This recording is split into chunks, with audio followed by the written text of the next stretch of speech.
ಕರ್ನಾಟಕದಲ್ಲಿ ಮತ್ತು ಪ್ರಪಂಚದಲ್ಲಿ ಇರುವಂಥ ನನ್ನ ಸಹೋದರಿಗಳಿಗಾಗಿ ನಾನು ಪ್ರಾರ್ಥನೆ ಮಾಡುವವರಾಗಿದ್ದೀವಿ.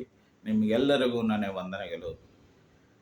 ಈ ಸಮಯದಲ್ಲಿ ಬೈಬಲ್ ಗ್ರಂಥದಲ್ಲಿ ಪೇತ್ರನ ಬರೆದಿದ್ದರ ಮೊದಲನೇ ಅಧ್ಯಾಯ 24 ವಚನದಲ್ಲಿ ಓದೋಣ.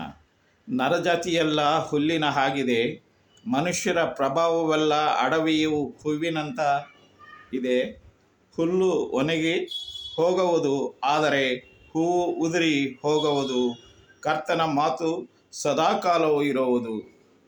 ನನ್ನ ಪರಲೋಕದಲ್ಲಿರುವ ತಂದೆಯೇ, ಹೌದು ಸ್ವಾಮಿ, ಭೂಲೋಕದಲ್ಲಿ ನಾವು ಸ್ವಾಮಿ ಅಪ್ಪ ಇರೋವಂಥ ನಮ್ಮನ್ನು ಪ್ರೀತಿಸಿರೋದಕ್ಕೆ ನಾವು ಎಷ್ಟು ಮಟ್ಟಕ್ಕೆ ಇದ್ದೀವಂತ ನಿಮಗೆ ಗೊತ್ತಿರೋಂಥ ನಿನ್ನ ಚಿತ್ತವು ಸ್ವಾಮಿ. ಈ ಸಮಯದಲ್ಲಿ ಎಲ್ಲ ಮಕ್ಕಳನ್ನ ಉದ್ದೇಶಿಸಿ ಮಾಡುವಂಥ ಪ್ರಾರ್ಥನೆಗಳನ್ನ ನೀವು ದಯಮಾಡಿ ಸ್ವಾಮಿ ಅಂಗೀಕರಿಸಿ. ಎಲ್ಲ ಸಹೋದರಿಗಳನ್ನ ಸ್ವಾಮಿ ಈ ಸಮಯದಲ್ಲಿ ಅಪ್ಪ ಅವರ ಕಷ್ಟಕ್ಕಾಗಿ, ಅವರ ಶೋಧನೆಗಳಿಗಾಗಿ, ಅವರ ಇಬ್ಬಂದಿಗಳಿಗಾಗಿ ನಾನು ಬೇಡಿಕೊಳ್ತಿದ್ದೀನಿ ಸ್ವಾಮಿ.